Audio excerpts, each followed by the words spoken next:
Good morning everyone and welcome to the show. Today we have a tool review. Fernando, you excited? I'm excited. He's always excited. What tool might you ask? But none other than the AudioContol's DM-RTA. This guy.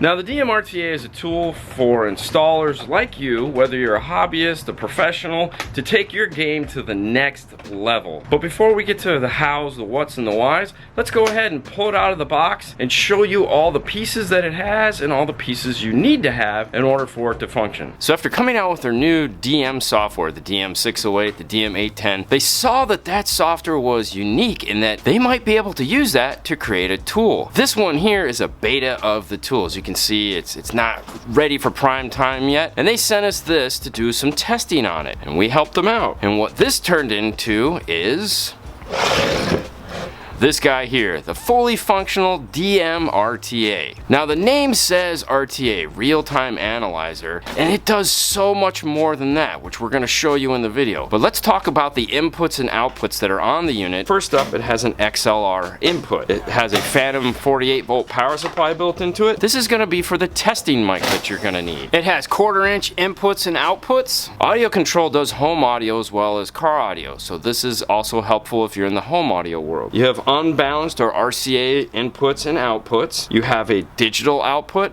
and a fiber output, as well as a USB output, a volume knob, speaker level input, and their expansion port. For the USB, there is a thumb drive built into this that has pink noise, test tones, and polarity checker already on it. But you can also use it to import all your test music. So if this will plug into the unit you're testing, you can have all your music right there and ready to go. Now on the top side of the DM-RTA, you have your USB connection to go to your laptop here. And then on this side is your input for your charger. This plugs in here. This does have a battery in it, so it does not need to be plugged in. However, if you are using it and it does go dead, this will keep the unit functioning. Then lastly is the power switch. Turn the unit on, you press and hold the power switch.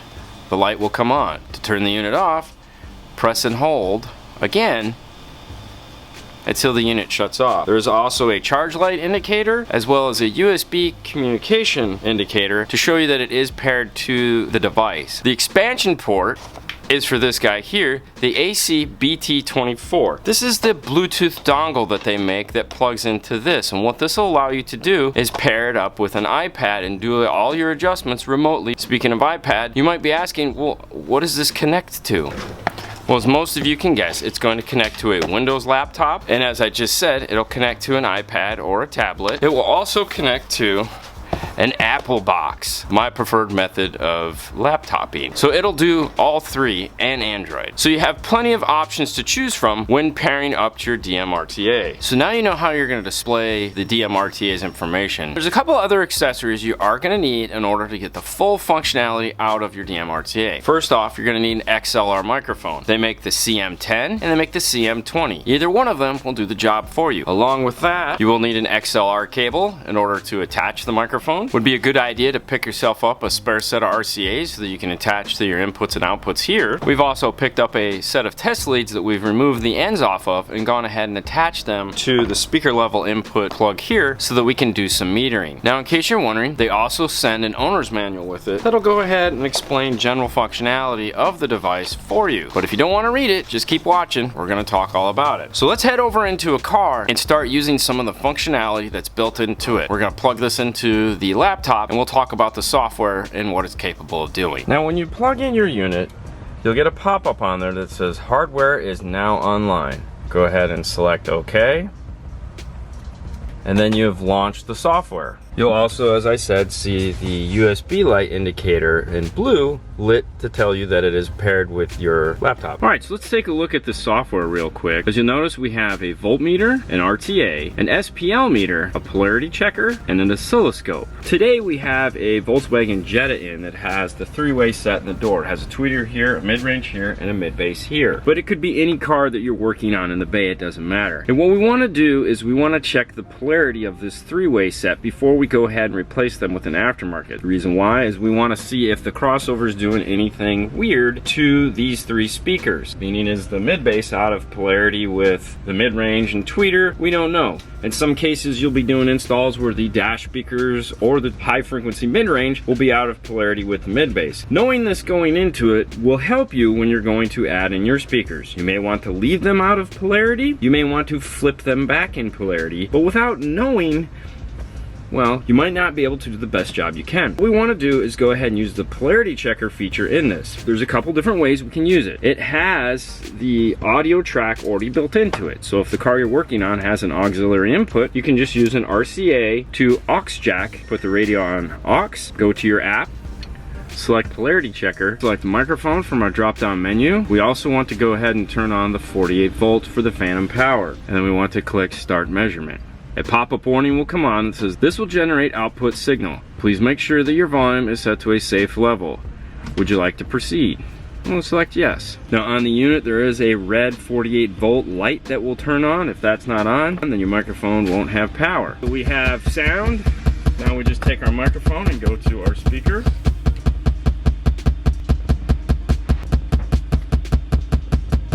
So now we know that this tweeter and this mid are wired backwards to the woofer in the door. The rear doors in this also have a tweeter and a woofer. Let's go ahead and test those as well too and see what kind of reading we get. Tweeter is giving us the same negative reading and the subwoofer is giving us a positive rating. So now we know what the factory has done to the audio, good or bad, and we can use that information to better our install. Next, what we want to do is go ahead and see what each one of these is doing. See what kind of sound is coming out of that. For that, we can go to our RTA. We'll select RTA from the top menu here. We'll go ahead and select pink noise. This is going to play a pink noise through that same aux jack that we were using. Now we can go ahead and take our mic and we can go to the speaker and we can see what kind of frequency each speaker is doing.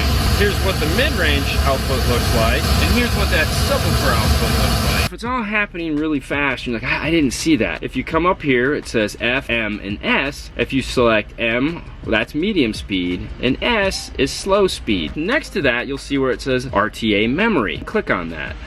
You'll see now it has 6 stores. What we're gonna do is we're gonna play the pink noise again, and this time we're gonna store each one of them. And that'll allow us to go back and see what they look like on top of one another. We have the tweeter output, we'll store as 1.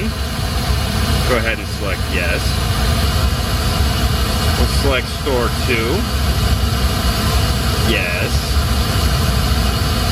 And we'll go to our woofer.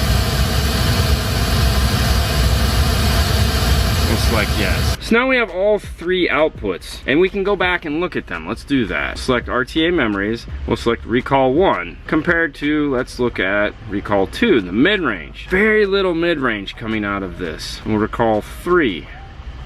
And there's our subwoofer. Now if we come back and let's recall 1, and then let's go ahead and play the same volume we were at, and let's look at the mid-range actively while we're looking at the ghosted image of 1. So this will help us figure out where that crossover point is, having these 3 bands of information is. In this case, we're going to be replacing the radio, so our job here is easy. However, what if you weren't replacing the radio? What if you were keeping it and you had to go ahead and you had a 3-way active front stage here? By knowing what each one of these outputs is, we can figure out how we're going to sum them together if we need to do that. We haven't taken anything out of the car yet. This is strictly just testing the audio side of things. This is something you can walk out into the parking lot, plug in, play some sound, and get kind of an idea of what's going on in the car. Now what we want to do is we want to go ahead and take the car apart and see what kind of signal is coming out of this radio. Say we want to add in a subwoofer. We need to know what that signal looks like electronically. So let's take a look at it that way. We have the driver's door already off. Now we want to switch to our test leads for this test. We want to come up to our input and we want to switch that to speaker. We're going to plug in our leads. We'll go ahead and turn up pink noise, and with the unit on RTA, we can see the signal that's coming out of the radio. This is what's feeding into the crossover network on this car. It's pretty EQ. That's leading to believe he might have the bass and treble adjusted.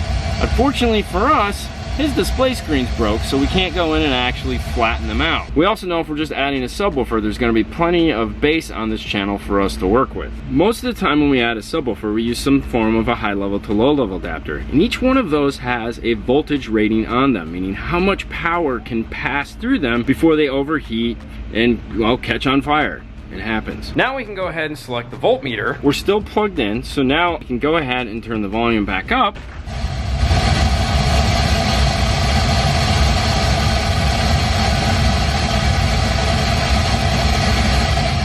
So as we can see, when we turn up the volume, we get about 7 volts of output. Now that we know that, we can compare that to the input voltage of our high level to low level adapter we're using and make sure it falls within the capability of that. Now, some amplifiers also have high level capabilities built into them. You want to make sure that it is below that as well. Let's go ahead and do the same test over again, but this time we'll just play a test tone and see what it looks like. Pick our 40 hertz test tone, but it's continuously variable anywhere on here. You can pick whatever frequency you want. Turn it up again, see what we get. And we see that we're getting somewhere in the 8 volt range of output, a little bit more voltage. Now, one of the tests we can do with this is clip, meaning we're playing this, where does it clip at? How loud can this system be turned up to? For that, this has an oscilloscope built into it. So we'll go ahead and we'll select oscilloscope. And we still have the sine wave capability, the pink noise, the square wave, all right here. We'll leave it at 40 hertz. We can go ahead and turn up our volume.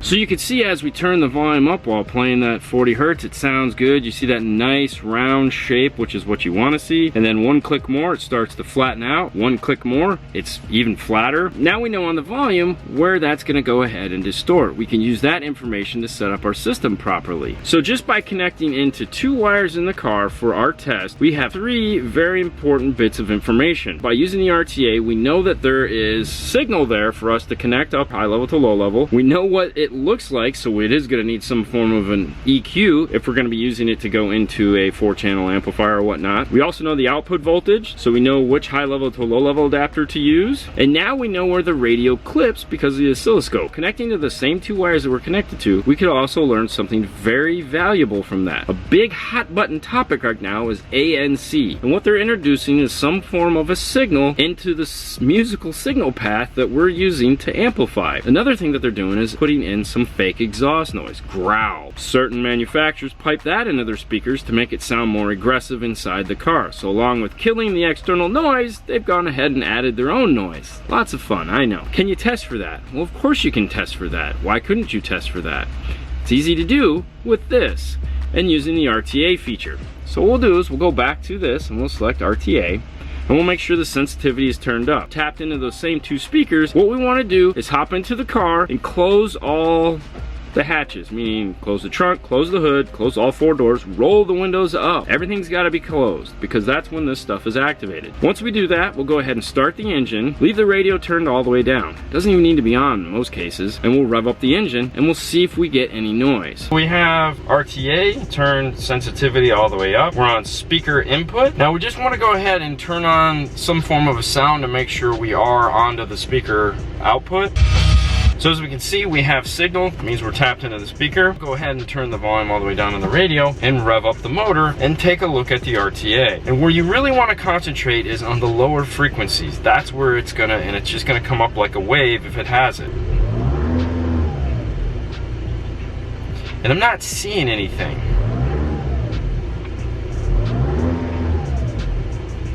Which is good, because that means this doesn't have it. Now we can also come over to the voltmeter. The voltmeter will change because even though there's no signal coming into it, we can see it as well. We'll rev it up again.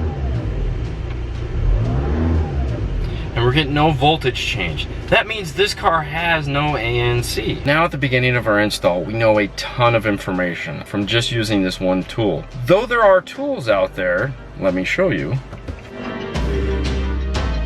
Most of the functionality of these tools can now be done by using the DM-RTA.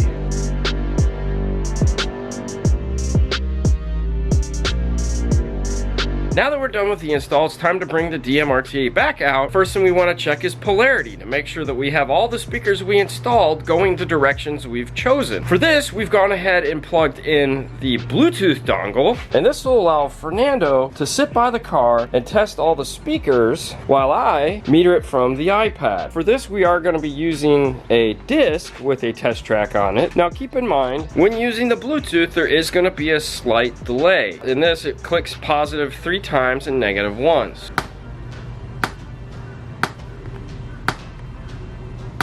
So now that we're done with the polarity test, we can go ahead and switch to using it as an RTA. For that, we'll still connect it to the Bluetooth. We can now put the microphone in the car, like so, put our DM-RTA on the floor, and start playing your pink noise track. And now we can head to the trunk where we have the iPad set up here, and this is doing the DM-RTA. And then over here we have the software for our amplifier. So this is the DSP. And this is the signal that's coming into the amplifier, and this is what's coming out of the speakers. For this, we just so happen to be using a audio control amplifier so we can see the signal coming in, the signal going out, and then the third, which is the RTA for the microphone. We can go into our EQ and we can start adjusting. If you come back over to the DM-RTA software, if you'll notice right here it says 1/3, 1/6, 1/12. If we tap that, we can adjust how fine we want the resolution to be. Now you can also jump over to 1/12 to get an even finer resolution. Now what we want to do is take a look at a totally different car. This is a Mustang GT with a shaker system in it. In this car, if you come over here and you look into the kick, that is the factory amplifier. So there's a hierarchy of things we're going to use this to test for, and as we test through those, we may or may not need to go on to the next test. The first test we're going to do is the signal coming from the factory radio, this guy, going over to that amplifier, variable voltage. Variable voltage means as you turn up the volume control, the output signal coming from that factory radio going to that amplifier moves up and down just like it would on a preamp section going from a aftermarket radio to an aftermarket amplifier. So let's test that first. The DM-RTA to RTA. At the top here, we've selected speaker as our input. As you can see, there's already signal showing up here, which is a good sign. And we'll turn up the volume. And as you can see, it increases and it decreases. Select S and we can slow it down. Now we'll turn it up. And as we can see, we actually have a pretty level output coming from that factory radio. And of course, it is variable voltage. We know at this point we have a clean output. We're going to use the voltmeter on this to see what kind of signal output voltage we have that's going to be feeding our amplifiers. We're going to leave those same 2 wires connected. Come back over to the computer. We have our volume turned all the way up, playing 1,000 hertz. You can see the output voltage coming over the signal. So we almost have a 2-volt signal with the radio maxed all the way up, playing at 40 hertz. And we can see the output voltage has increased just a little bit. So as you can see, using the DM-RTA right when it gets into the install bay, as well as using it after you're done with the system for tuning, it is an awesome tool. We've saved ourselves a ton of time right off the bat. We've had this car in the install bay about 15 minutes, and already we know we have a variable voltage output that we can go directly into our amplifier with. It's a clean output voltage. It's almost perfectly flat. There's a lot you can do with this new tool you're going to add to your arsenal. So we hope you enjoyed this review of the DM-RTA, and we hope you find it extremely useful for what you're doing. If you find something cool to use it for, make sure you add it to the comments below so that everyone else will know what you used it for, and then it'll make their jobs even easier. Thank you for watching as always. You guys have a great day. We'll see you later next time.